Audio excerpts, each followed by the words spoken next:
panel today is CEO Talk, Africa at the Table, Shaping a New Future. So when we're talking about shaping a new future, we need to assess our current reality and what that means going forward for our potential journey and growth. I'd like to welcome my panel, Jerome Anik, CEO of Orange Middle East and Africa. Please welcome our panelists. Kuseni Dlamini, Chairman, Aspen Pharmacare and Alexander Forbes Group Holdings, South Africa. Paul Rousseau, Group CEO of KCB Group, PLC. And Francis Gatare, CEO of Rwanda Development Board. Welcome to everyone. Take a seat. Right, so we're aiming to have a very interactive conversation, and we want all of you to get involved as well. We will be opening the floor to questions before we end, so please jot down your thoughts, and hopefully some of the tough questions that perhaps I've omitted. But are you ready for the session, gentlemen? It's not going to be easy. All right, so I'm going to start with, you know, I was thinking about this conversation and this topic. You know, we're talking about the future. When I think about my future, and I'm sure a lot of you do this in the room as well, we think about our current reality and what goals we need to achieve and the targets and our ambitions and what's going to take us to that place where we want to reach. We know we want a stronger African continent, stronger economies. We want education. We want to industrialize. We want good healthcare, and we want everyone to have the opportunity to really prosper. So my first question is, how do you assess our current reality? Jerome, let's start with you. Well, thank you, Eleni. Good afternoon, everyone. If we take the situation of the telecom industry and beyond that, the digitization of the continent, I think we can say that good progress has been made. Regarding the internet access, now that you know that 70% of the African population have access to a 3G network, 70% a 4G network, 90% a 3G network. But the paradox is that, and we call it the usage gap, is that despite the fact that most of the people are covered now by a mobile network, there are still 500 million inhabitants which are unconnected. So this is the kind of paradox that we have to deal with as an industry. And it's instrumental for the digital revolution of the continent, which is going on. And for that, we need, of course, infrastructure, but we need as well affordable devices. We need affordable prices for the people to access the internet. And it deals as well with the global environment, with taxes that operators have to deal with. We need a lot of things. Kuseni, welcome, coming all the way from South Africa. You do not have a microphone. Do we only have 3? Are we sharing? Thank you. All right. We're going to share our resources. Thank you. Just to mention a few things that are key in terms of looking at where we are. I think we are in a very strong position as a continent when we look at our demographics, largely very youthful, and that's an asset that we can use for global competitive advantage. We need to be deliberate and strategic in investing in the quality and quantity of our human capital. Secondly, the issue of decarbonization is center stage in global geoeconomics and geopolitics. Africa has got the largest endowment in terms of critical minerals. We need to be strategic in terms of how we use our critical minerals to be a catalyst for industrialization in Africa. And we need to be strategic in terms of also making sure we don't just focus on digging the rocks and exporting the stuff out of the continent, but create high value adding industries to produce high quality products for the export market so that we can have economies that are export led and world class in terms of servicing the needs of the world as a whole. I think Africa is really in a very, very strong position. There are challenges here and there, but I think we've got a lot going for the continent to enable us to be a global powerhouse, to be a first world continent, as I think we can and must within a generation if we choose to do the right things. Within a generation, if we choose to do the right things. By the way, a lot of the things you mentioned, we've been discussing for over a decade, at least I have, so let's see if we can get it done. Hopefully we find solutions. Paul, over to you, sir. Now, I would say, and Elena, there is no doubt that we've talked about Africa's potential. It's been written. Yeah. And I think every nation in Africa brings in on the table a different competency, different value, and different opportunities. I would say, for example, KCB operates in 7 markets. Last year was very difficult for KCB in Kenya, or banks in Kenya in general. But the results that we've posted were actually good because the rest of the markets were doing extremely well, which tells you that because of the diversity of the nations, you've got opportunity to manage your risks a lot better. We haven't done that very well. However, whether we like it or not, and we need to have these hard conversations, leadership and governance must step up. Both the private sector and public sector. Because if we want to move beyond can, to what President Kagame said do, then private sector leadership must enhance leadership and must enhance governance. And I think many times when we talk about governance and why we are not progressing, we think about public sector and politicians. I'm from the private sector, and I'm saying private sector must get governance and leadership right for us to get to the next level. Because that's what is on the mind of private sector, Yep. clearly. Thank you so much. Brilliant stuff, Paul. Francis, may I say I'm very happy to be back in Rwanda. I always have the best time. I think a lot of people feel the same. Welcome You guys back. are doing incredible things, but again, how do you assess where we are right now, our current reality, and what that means for our journey and our future? Where we are at today in Africa, unfortunately, is still at the potential stage, because everything you look at points to the immense potential that exists, but it also points to the obstacles in place that are preventing these opportunities from providing the dividends that they should. Take, for example, the Africa Intercontinental Free Trade. If you look at the statistics of cross-border trading in Africa, the formal statistics will tell you that we are under 20%, right? But there is a lot of informal trade that is going on cross-border organically. And this points to something. It points to the fact that there are clusters of production and markets for products. It points to the fact that movement of people and goods is a natural phenomenon that should be allowed. But the obstacle is always going to be government policies, to my colleagues saying governance. If you look at the movement of people on the continent, it continues to be the hardest. Fortunately, there are some examples that are beginning to emerge on our continent, where, typical example here in Rwanda, where all African passport holders can just show up without a visa. Kenya recently announced the same thing.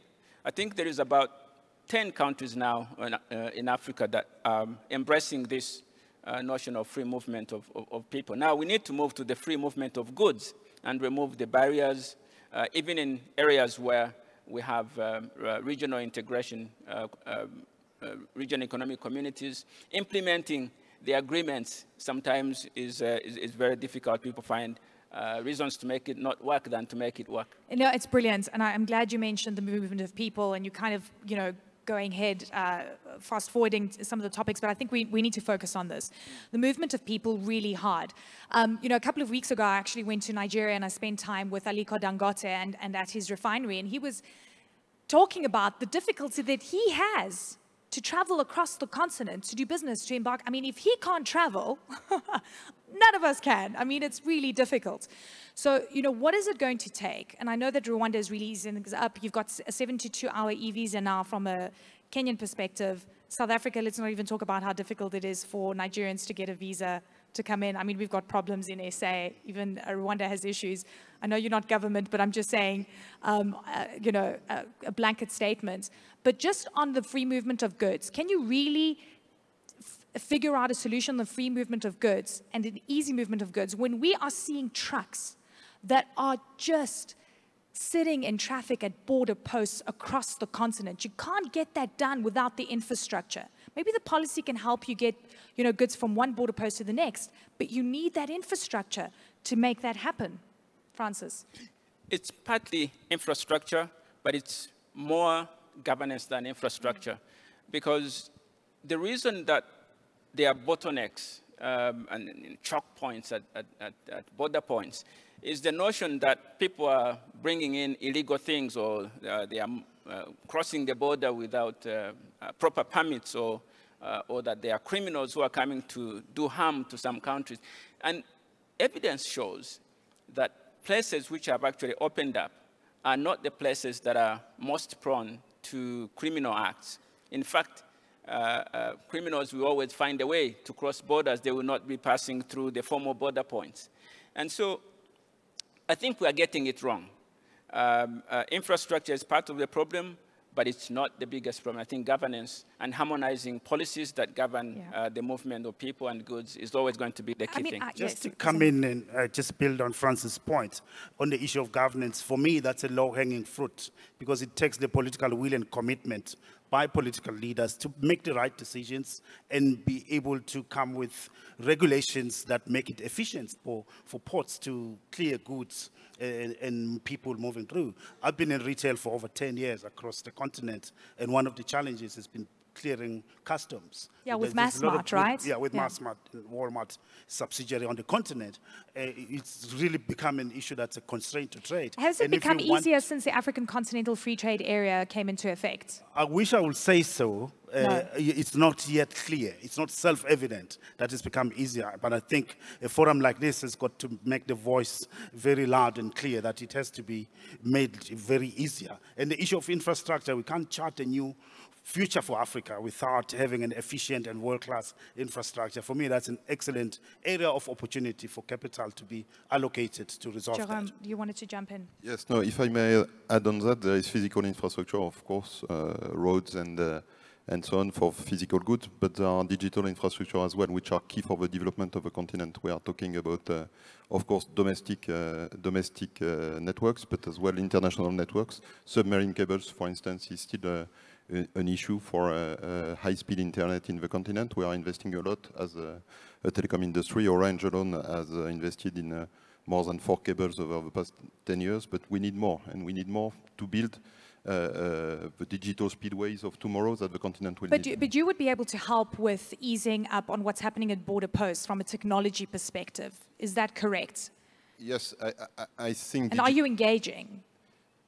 Not directly. What we consider is that the digitization of a trade, and there is a lot to do to avoid the bottlenecks that the countries, people, and businesses are suffering from on a physical side by using the digital technology as a workaround, let's say. Okay, Paul, yes. Ellen, I think when we are in this platform, we have to be bold. I think in many instances, you have examples where infrastructure is not the problem, technology is not the problem. And I can give you examples of a number of border points, right? Where governments have invested in technology and infrastructure. But you cannot be running trade and business from the mood of whoever that is in power by the day, right? You load your cargo, say, let's be practical. You load your cargo in Zambia, financed by the bank, it's going to go through Tanzania and route to Kenya, maybe heading even to Ethiopia. But by the time you get to Tanzania, Tanzania has changed their policy in the process. You've got cargo that is sitting there. It has nothing to do with technology and infrastructure. If there is no predictability in the way some of these things are run from a policy, and that's why I argue that countries must be run like corporates. You don't just smoke something and wake up and announce something when somebody is on the way, right, to do something. Sorry, I'm a CEO, but I'm also a businessman in the whole country. So you got to have predictability. You have to have predictability. For us to have meaningful trade, intra-Africa trade, we have to run countries like corporates. So, I mean, and this is a really good point. We've got CEOs in the audience. This is a CEO forum. And when we're talking about, increasing intra-Africa trade, we're talking about people investing in businesses across the continent. And if they can't export to neighboring countries, then you've got an issue. So when we're assessing our current reality, Paul, it doesn't look good. What you're describing right now means that we have so much to do. And you're saying it's coming down to leadership and governance. But where do we stand with that? Are you feeling hopeful? I do. And I think there is advocacy, there is conversation. We saw this morning from the president himself You've had President Ruto talk about that. We've had Samia in Tanzania speak about. But I think private sector must be active. It's, in a way, let's take a step back. Naturally, the people that push activism many times are activists. And the corporate world sometimes sits and is clean. Doesn't want to get into that space. You gotta be able to get into that space and challenge and influence, right, in the right way. And I think that is what I really like about the agenda in this forum, which was about leadership, not just being at the table, but influencing to make that transition meaningful and sustainable. Yeah, I think one of the important issues, if we are to chart a new future in Africa and for Africa, which we cannot ignore, is the issue of efficient institutions. That is the best and cheapest insurance against unpredictability and the rule by strong men or strong women. And I think we have to be deliberate and intentional in investing in building resilient and very strong institutions. Countries that succeed globally without fail have got very strong institutions. They don't rely on the whims and wishes and moods of individuals. And that's where we need to position our continent if we are to be a winning continent. Francis. Yeah. I want to speak for a moment in defense of the government. Customs revenues continue to be one of the highest tax revenues for many African countries. And I think many times the concern for loss of revenue is the consideration that goes into the constraints that make intra-Africa trade difficult. Second is also protecting the domestic market. We still run, after all, our countries as independent nations that we must provide jobs to, and we are accountable to the population, and we are not allowed to send our population next door to take up jobs there, and so we still see a configuration of nation state at the central economy.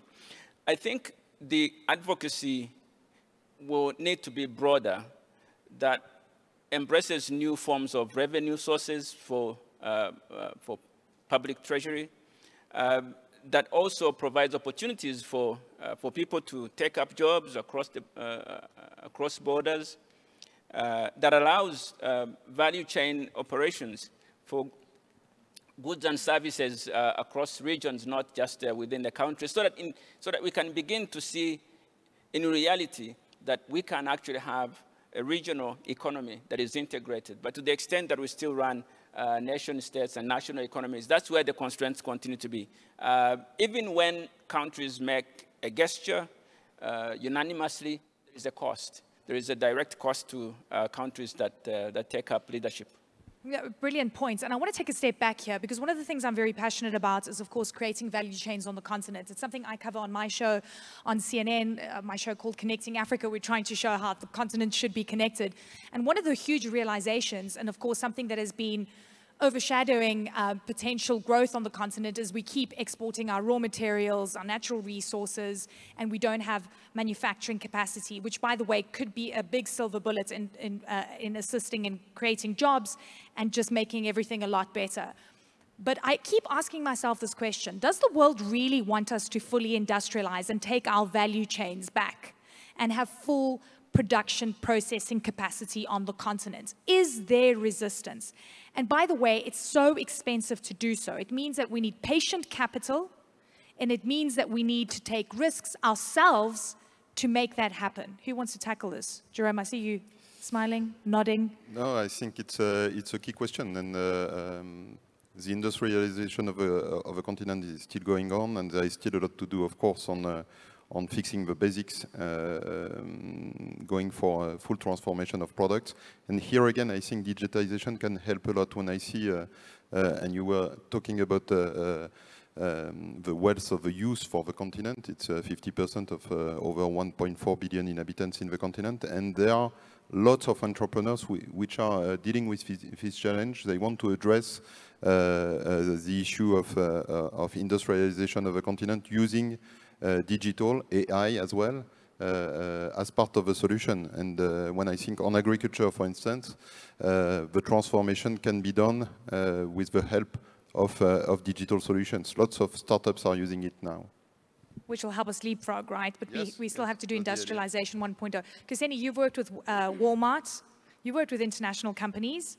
Do you believe that multinationals and, you know, the global world wants to actually see Africa industrialize? Is there nervousness in taking value chains here?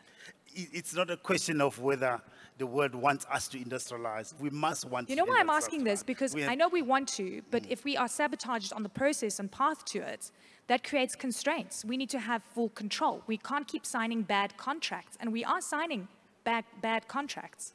No, absolutely. Part of the pushback will be to make sure that we've got the skills and expertise to sign good contracts. And secondly, to make sure that we are proactive in formulating our own industrialization strategies. If you look at Asia, you look at Europe, you look at North America, the industrialization of those regions was driven internally. Africa's industrialization is not going to come from outside. We shouldn't wait for others to help us industrialize. We should take charge, we should take the responsibility to drive and propel our own industrialization and our own growth. And we've got what it takes in terms of human capital, in terms of natural resources, in terms of land when it comes to agribusiness. And you can name anything, Africa has got it. And if anything, COVID taught us that we're very vulnerable and very fragile when it comes to, for it to take healthcare. Our healthcare systems were very exposed. We couldn't have enough PPE. We couldn't have enough vaccines for our own people. I mean, only 1% of vaccines that are used in Africa are produced in Africa. And the company that I'm chairman of, Aspen, happens to be the only producer of vaccines of any significance on the continent. So there is massive potential in every sector, whether it's telecoms, whether it's financial services, whether it's mining. We must have global African champions in each and every sector that can take their own position in the Fortune 100 of this world, Fortune 500, FTSE 100, because we can do it. Look at China, you look at India, you look at South Korea. These are countries that share similar history with us, and they've managed to do it. Japan is a good example. But we need money to do that. So this is where the banker comes in. Yeah, and I will argue that it's not a shortage of money, but it's a shortage of bankable ideas. Is it a shortage of money? Bankable, by the way, the bankable project, I just want to ask you a question before you answer that, because I want you to answer this specific question. The cost of capital, and we were talking about this in the speaker's room before we came on stage. The cost of borrowing is insane, whether it's in Kenya or whether you look at Nigeria. South Africa's kind of okay, Rwanda's in mid-teens. It is expensive for startups to come and ask the bank for money. Cost of capital is expensive. It's expensive for sovereign nations. Credit ratings are not great. So if we want to do this, it is a lot more expensive to do business in Africa than anywhere in the world. So Kuseni Dlamini's amazing sort of vision, fantastic, but we need cheap capital to do it. And it's not there. And I guess, and this is the problem when you're a CEO and then you get in this panel, you have to say it as it is, right? Because how much money do you have for us? I think that, let me just come back to the earlier question, and I agree with the panelist. However, if you want to set up a plant, where will the equipment come from? Where would the? Equipment. Oh, okay. I can give you analogies of what Aliko Dangote had to do with this refinery. He had to bring everything in. Right? It was insane so what he had to do. Yes, and that's the point, because they've got that level of control. So we might say we're in charge and we have the resources and we can do what we need to do, but they have a level of control. You're going to get those equipments from the other side, the pricing and what you pay, you're going to pay in dollars. And who's going to be the EPC? Not in Kenya shillings, and then you have all those contracts about how. Yeah. And they said to you, by the way, if we are going to fund, and it's slightly cheaper than local funding, but you must buy the equipment from us, and therefore the price is at a higher level. I hope you get where I'm heading to. So there are other levels of control that make you struggle to be able to invest. And I don't run businesses like chairman, but certainly there are levels. They do have an upper hand on levels of control. I think I think President Ruto has been on the platform challenging the financing structure, being not really favorable to Africa and asking for better terms. You and I were discussing why manufacturing is struggling in many of the countries. The funding structure that we have, short-term funding at rates of 18, 20%, 5 years, 10 years is not going to work. right? If you reach out on the other front, it's got to have to be, opportunities for cheaper, patient capital that is being able to deploy within Africa. And I think one of the speakers didn't talk about in the morning, right? There's quite a lot of cash in Africa that is sitting elsewhere, right? I think that needs to come. How do you bring it back? You've got to create the right setups and environments for it to come through, right? You've got to have the right incentives, Elena, to be able to do that. And therefore, and goes back again at the same point of leadership and governance. We've got to be able to run countries as corporates. So, I want to take us back to the topic, right? We're shaping our future in this panel, and we're talking about some of the things that we need to happen, need to see. So based on what we're saying right now, because I want to open the floor to questions, by the way, and see if people want to get involved in this. Francis, I want you to jump in here. If you had to look, 10 years from now, 20 years from now, how would you define what the continent would look like? And I guess you're using Rwanda as a starting point for you, because you guys do have a long-term plan. But are we still going to be sort of relying on our commodities to send, to get exported? Are we still going to be a net importer of food? How would you define the next 20 years? Because based on the history of the last 20 years, it's not very encouraging in terms of the momentum in changing these important metrics. So when one looks ahead and can have the luxury to imagine what it will look like, you want to see an African market that is fully integrated. Maybe it's not realistic to have Rwandan market integrated with a faraway market like Mauritania. But at least within our region, we need to see a continent that is regionally integrated with an economy that is functioning as one, where raw materials can move from one region, be processed in another in combination with other existing components, so that you have an economy where there is a value chain, a supply chain, a movement of goods and services and people that have common policies that govern the way business is done, so that across the entire region, there are no barriers, both formal and informal. I can imagine a continent where a person wakes up and wants to go visit a relative or go to for a conference, a business conference anywhere, without having to visit their embassy first. I can imagine where goods are moving across the continent at affordable cost, perhaps bulky goods moving on rail and not in trucks, and where airlines are interconnecting Africa without ever having to go to any other region outside Africa to come back to Africa.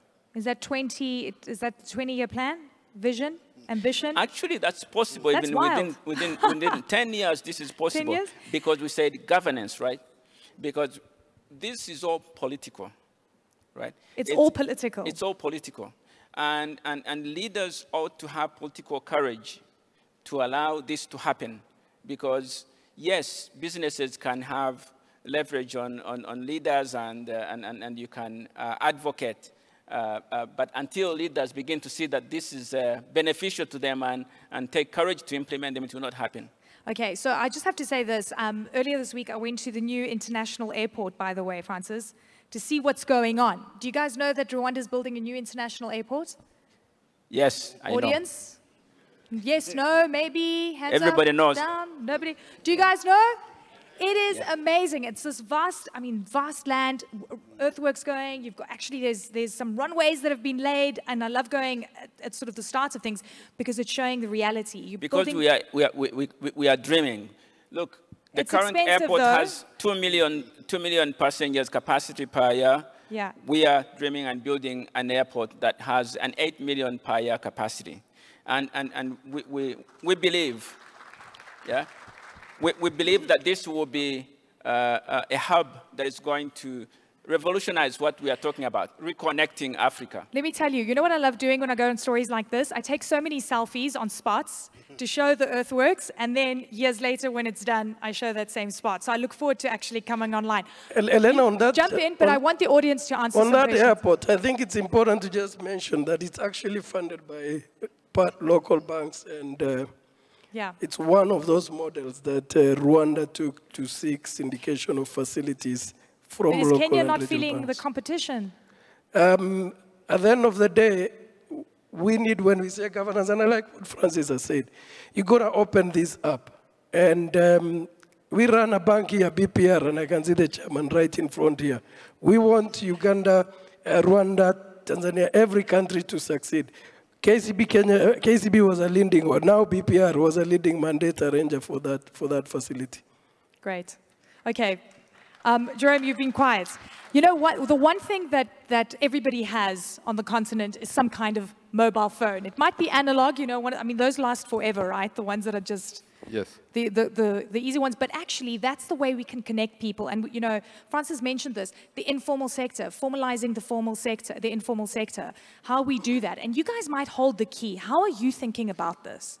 Well, I think the role of the telecom industry is threefold. First one is about infrastructure, and as we said, there is still a lot to do in connecting the unconnected people, thanks to deploying our network coverage. Rural coverage is the next frontier for us.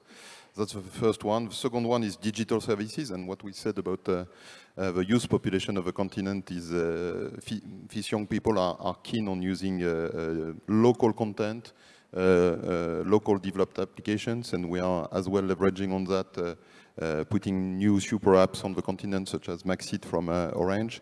And the third one is about digital inclusion, and I think that's our role as an industry, not only to promote our infrastructure and our services for the business, but as well to play an instrumental role in providing the digital skills, helping the young population to access to digital skills.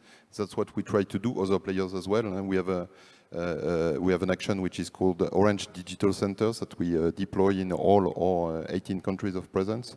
And this is key because, you know, people estimate that by 2030, 230 million jobs, and we are talking about employment, which is a key issue for the continent, will require digital skills. So we have to train young people in how to use, how to develop, how to code, how to use AI, cybersecurity, cloud, and the data infrastructure, and the fact that the sovereignty of the data will be key as well for the continent is something we have to address. And you know, it's brilliant what you mentioned, because we mustn't forget that the underlying infrastructure that we need is actually the digital infrastructure, because for Francis to build, you know, an international airport that is efficient, he needs you, right? For KCB, he needs you to have, you know, a strong digital platform, and you need to plug into this, because we're building new infrastructure without the legacy problems, I guess, that the rest of the world has experienced. Definitely, I think digital is an enabler for everything else, for every sector. Digital and payment, and I think if we look at the optimistic way of it, there is a leapfrog in people using smartphones, accessing to the internet, developing new services with startups, and there is still a huge opportunity to continue to leapfrog and to go very fast on that, thanks to the digital infrastructure, connectivity, and payment as well. Something which is quite unique on the continent is the mobile payments. That's something which doesn't exist in Europe, for instance. And here, most of the African inhabitants are using a mobile wallet to pay. And when you have connectivity and payment, then lots of sectors can benefit from it to leverage on that. Brilliant. Okay, who's in the audience that'd like to ask a question? I'm looking for a woman, because how do we talk about shaping the new future without a woman involved? Okay. All right, we've got 2 men, it's fine. So please, the woman, we need your voice, because we need to shape the future with you involved as well. Please, sir. Hi. Hello, my name is Philippe Miquel. I work for CFAO. I'm heading the infrastructure branch of CFAO. Sorry for not being a woman. We forgive you. Thanks. I'll try to be as little provocative as possible, but I've worked on the continent For the last 10 years, I go to conferences, and for the last 10 years, I hear the fact that we need to build value chain, that we need to build manufacturing industry, but we're missing the point, basically. We will only build value chain and build manufacturing industries once we've understood that it's not a financing issue, it's not a political issue, it's not an issue of leadership, it's an issue of market. Why does the manufacturing industry of China has been so successful? It's essentially because they started building their industry to serve their people. Once they have done that, they went abroad to disseminate what they learned from their market. Same thing in Korea. Why has Rwanda has been so successful in many ways in attracting private investors or international investors is because their primary target is their own market. Why is Jérôme so successful in his, or Jérôme's firm so successful in his business? It's because he's trying to serve the African people. Okay. And so until we understand that building value chain means serving the African people, we will not succeed in building. And one last point, many African countries are leaders in producing rubber. How many young African people have the capability to buy the $300 or $400 sneakers that are flooding the industry? Very little. So until we serve the African people, shaping the future will not go through building value chain. That is a brilliant point. I think we're all on the same page that we want to create value chains to support African economies and support our own economies, to stop importing food, to start serving ourselves first and foremost. And I'll let you answer that question. I just want to take as many as possible, and then we can take them all together. Sir, in the background. Hi, good afternoon. My name is David Allo. I work with Choice International Group. I'm the group head of legal for Africa. Okay, so I was going to respond to something that was said there about integration. And Mr. Francis did say something about political will. I think at this point, there's a role for private sector in getting things done. And if I should take something from what the last speaker said about market, Africa alone, isolated into tiny little countries, is not a compelling market, but integrated and united becomes a very compelling market. I think the private sector should exert their weight. They have the financial muscle. They have some of these politicians, they sponsor them, and get this thing working. Thank you. Thank you so much. Any other questions? Oh, a couple. Okay. I think I see a woman. Is that a woman? All the men. Thank you. To the woman first, please. Thank you so much. Thank you. Round of applause. Do you agree that we can't shape our future without the woman at the table? It's absolutely important. Our previous session said that the best performing loans are the loans from women. Women don't default, right? Paul? They default less. You said we don't default at all. There we go. Hello, ma'am. Merci. Je vais parler en français. Thank you very much. I will speak in French. C'est possible? It's possible.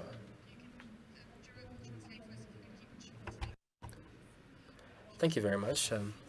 My name is Sise Aissatu, CEO of Shape Entreprise in Ivory Coast. I work in a transportation company where we as women, actually entrepreneurs, we are very happy to be part of the national champions. But we need to understand exactly this phenomenon of national champions and see whether there is no political will in Axama exactly to help the national enterprises. How can we foster national champions in the different countries, and how governments can support this idea of national champions? Fantastic. Okay, let's try and tackle these questions. Shall we? Who would we start with? Jerome, do you want to start with you? Well, maybe by this one, and by the way, I think women will be instrumental in the digital transformation of the continent. We are more than happy to have lots of leaders and managers in our local companies in the local orange, and I see Aminata Ndiaye here, who are managing our operations. And I can tell you, I don't know about the default rate in the banks, but about the management performance, for sure, there is a difference. So thank you for that. And it's the same for startups. We see lots of women entrepreneurs very successful in our orange digital centers, and that's something which is really, really, really great. About the national champions, I think lots of companies in the telecommunication industry, and if you look at Sonatel in West Africa, it's a kind of regional champions. And before building, let's say, continental champions, I think national and regional champions can be role models. There are several companies like Sonatel, which are a very good example of local and regional champions. Fantastic. Kuseni. The issue of national champions is very important. It requires deliberate policies by government and a willingness by the private sector to collaborate. Airbus is a great example of a regional champion in Europe between the French and the Germans. And in Africa, we also need to look beyond national champions to regional or sub-regional champions. We don't have a culture of the private sector collaborating and partnering and joint venturing across borders and across countries. That's something, as we chart a new future, that we need to think about. Felipe raised the issue of the market. I think that I agree with you. And I think the fact that currently, as we had earlier on, 20% of the world's population is African. 2050, it will be 25%. We have the market. We have to prepare for it, and we have to industrialize. We have to re-energize our manufacturing sector so that we do not rely on imported goods. We also had a very troubling statistic earlier that we actually spent $100 billion per year importing food into Africa. And we've got arable land, we've got favorable climatic conditions. Only 1.5% of our land is under irrigation, compared to 15% in Asia. I mean, these are problems that can be fixed, and we've got what it takes. We just need to make the right decisions, take the right decisions, and invest the right capital to be able to fix those problems. Paul. Which one do you want me to address? No, I think the question... What stands out for you on the question front? Sorry? What stands out for you of all the questions we had? No, I think the point is the private sector must play a bigger role. He has a point. Absolutely. We can't be standby. And I think in many instances for private sector, we accuse them, as long as we are making profits, we are comfortable. And I think we need to go to a point of saying, you got to push for reduced margins, but sustainable, entities and countries in future, because you are enabling a bigger market access. So I actually agree with the person that spoke about private sector, both at individual level, but also from associations levels, right? If I was to speak about banking, in each country there's a banking association that plays that advocacy role. Some of us are members of that. But we also have to bring our expertise and challenge to the leadership. I think we've seen, I sit in the National Investment Council in Kenya, and therefore have access to be able to push certain agendas within that team for private sector. So there are opportunities for us to step up. Francis. Yes, the three questions are actually linked. One, the first question was about the strategy for producing for a domestic market. It questions one about what do you define as a domestic market, because none of our individual national markets are large enough to be competitive by global standards. And so we need to step out of the national boundaries to define domestic market as regional, as continental. Then we can begin to have champions that are truly competitive. Regional champions, not just national champions, that are connected with value chains across the continent. Then you can begin to reduce costs. Then you can begin to increase quality. Then you can begin to scale up and compete globally, right? But that to happen, goes to my brother from Choice. I think that's the name of the company. To do that, we need to have the borders opening up. We need to have harmonized business policies. We need to have relationships and movement of goods and services that don't have formal and informal barriers. And indeed, that is the role of private sector, because many people in political positions will always want to defend their domestic definition as a constituency. All right, I see our time is up, which I'm confused about. I thought we had a panel until 1:30. Just confirming with the organizers, I'm continuing for a few minutes longer. I'm not asking for permission. Because I just want to, there's something we haven't spoken about, and I kept this for last. I want to ask the audience right now, how many of you are worried about climate change? Hands up. How many of you think, or you can also put up your hands or not, none of you are worried about climate change? All of you, okay, great.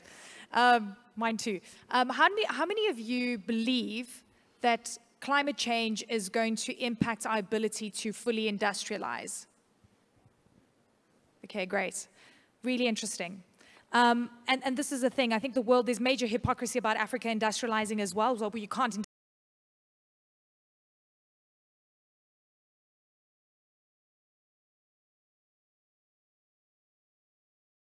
and we're not to blame for the current situation, but we are at the receiving end. Francis, you guys are doing incredible things. I tried to bring a plastic bag into Rwanda, and I was stopped and almost arrested at the airport. Not arrested, but I had to buy a fabric bag. But tell me how you guys are thinking about climate change and industrialization. By the way, the banning of non-biodegradable disposable plastics as a policy had been going on for more than 10 years now in Rwanda. So it's not a recent thing. It's not a fad that we are picking up because of the global concerns about climate change and environment. And the reason is that we saw it as our own domestic concern, not necessarily as a global concern, because we could see the impact of these flying plastic bags around our environment. I'm not in trouble. We have until 1:30. Thank you, sir. So I think for some policies like these, we have to take it personal and do it locally, and take initiatives that are local, which hopefully will add up to an aggregated global concern. So this is how we do it in Rwanda. We don't wait to see how someone else is going to do it.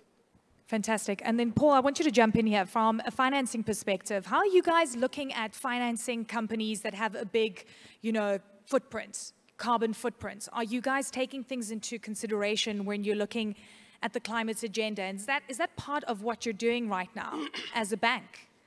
Yeah, the answer is yes. So the latest borrowing by Safaricom is actually a green loan. And they have certain matrices that they have to meet for us to continue, and it's a syndicated facilities with local banks, for us to continue to keep that low interest rates.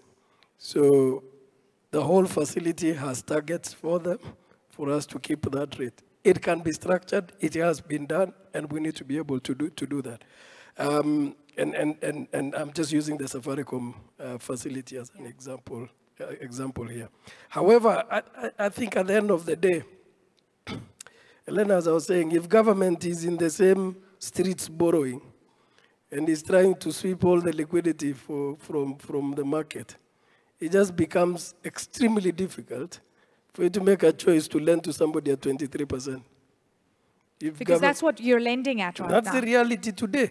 If government is going to be around and crowding private sector and all these other parties, it's going to be tough.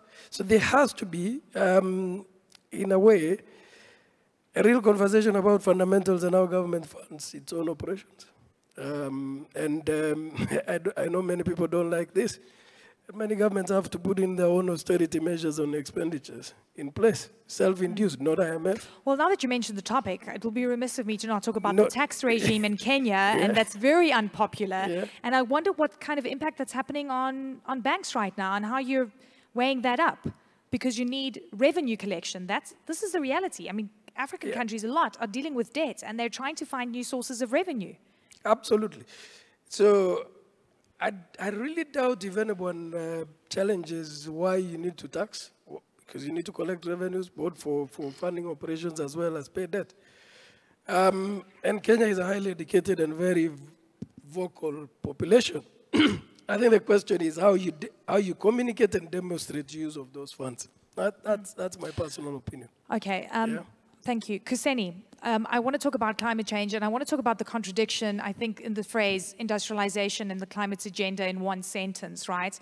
I come from a coal mining town in South Africa. I know how important coal is to energy, electricity production in South Africa, when we have electricity in South Africa, sometimes. Often enough, it's okay. But, you know, how much are you taking this into consideration? Was the priority here just industrialization, creating value chains? For us, it's a reset on how we industrialize. We want to industrialize in a way that reduces our carbon footprint. We want to drive green industrialization. It's part and parcel of our strategies. And there's a risk that climate change can be a cliche, can be a tick box exercise. For us, it is not. It's something that we integrate into our business philosophy. It's part and parcel of our corporate culture. And from a board point of view, we believe in setting the right tone from the top and allocating the requisite resources to help our businesses to decarbonize. And we've set specific net zero targets for each one of the businesses that I'm involved in. The issue of a just energy transition looms large when you talk about coal mining towns, such as we have in Mpumalanga in South Africa and other parts of the continent, obviously. So that's something that the whole world will have to partner with Africa in to make sure that people are not left behind, they're not left destitute as we decarbonize and as we transition towards a green economy. I mean, and that's a really good point, but you know, you need a base load for electricity. We have a lot of fossil fuels. We have a lot of countries that have just found, you know, gas.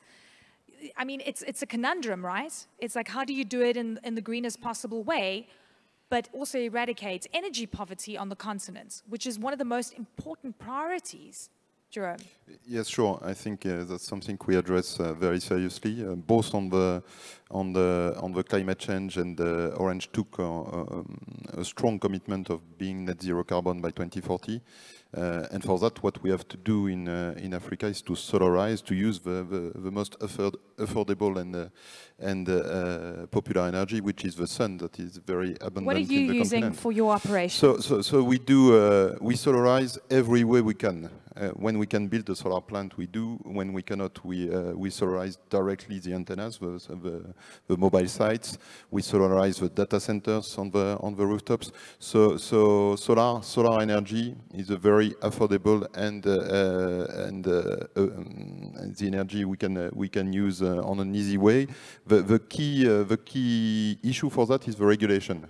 The number of issues we are facing in so many countries in Africa to get the authorization to build a solar plant, when at the same time what you said is that 60% of the population in sub-Saharan countries don't access to a reliable source of energy, is a kind of paradox. And it is due to political and economic considerations in most of the country, but that's something we have to change to be able to take our part in fighting the climate change. Thank you. Okay, we've got a few minutes left. Again, I'd like for you to get into the conversation by way of voting. Do you think in the next 10 years the continent is going to be prodding along like we have in the past decade without real change, like the ones that we've discussed here in terms of ambition? Do you think in the next 10 years we will just be carrying on at the same pace and rate? Show of hands. Do you think that we're going to create momentum in changing our reality and shaping our future? Hands up or down? Great. Well, that's very optimistic. Did you expect that? Yeah? All right, we're going to end the conversation now. I think last words of wisdom from all of you, and sort of what the priorities are, and perhaps what you think the most important things are that the private sector would need right now to make these incredible ambitions happen. Do you want to start, Jerome? Yes, well, I think we have to be optimistic, and then when we look at all the potential that remains in the continent, we should be optimistic. And the speed of the leapfrog and the digital transformation is really a key enabler for that. So I'm very, very optimistic. What we need is a predictable regulation, less taxes, and a support to the private sector. I think as we chart a new future for Africa, we need to change the narrative on a global scale on Africa. Normally, what you read in Western media is negative, except for Eleni's program. I was about to jump in. Africa, which is helping to change the narrative and push it towards a positive direction. So I think we have to be deliberate about that, intentional in doing that, and we need to cast our eyes in 5 to 10 years' time. What sort of headlines do we want to see in the Washington Post or the New York Times or Le Monde? I dream for a headline that will say President Biden has been flown to Kigali Hospital for an operation that can only be done by doctors in Kigali. I think it deserves a round of applause. I also dream of a headline that says Prince Charles's sons and daughters have enrolled at the University of Nairobi because it's the best university in terms of science, technology, and mathematics. And that's the kind of future that I hope for Africa as we go forward.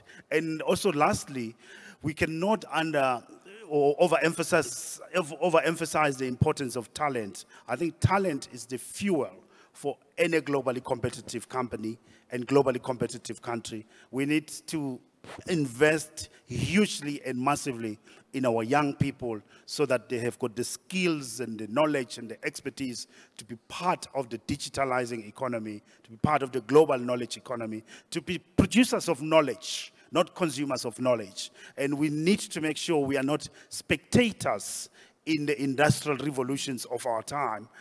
As we have been in the past, we need to be key players, proactive players, be creators of products and solutions that the rest of the world would like to consume. Paul, do you have anything to add to that list of ambition? Yeah, I'll say one thing. In whatever we do in Africa, we have to create jobs. Yeah. I think if we can go to Timbuktu or wherever, if we don't resolve the problem of creation of jobs and meaningful jobs, it's a time bomb. And you know, industrialization, as we push everything around that, Elena, I advocate that we have to keep top of mind of creation of jobs. Where does the Gen Alpha go to, right? If the rate of growth of population in Africa is what it is, and given our own geopolitical issues, given the nature of stratification in politics in each of those countries, I can tell you, that's the #1 risk for any business and anything that we want to do. Lack of jobs will be a ticking time bomb. And this is why value chains are important, because there are multiplier effects, ancillary businesses that are attached to that. Absolutely. So focus on that and end-to-end to make sure that those people are meaningfully engaged. Francis. I think we need to go back to the basics and ask ourselves, what is it that we have in abundance better than others? We have abundance of land. We need to focus on agriculture, productivity, adding value to what we can produce, first of all, but also ensuring that our population have got food security.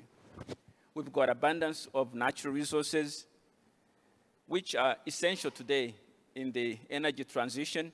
We need to focus on that and add value to it, create regional value chains that actually allows our natural resources to be produced, processed, and transformed into useful materials within our region.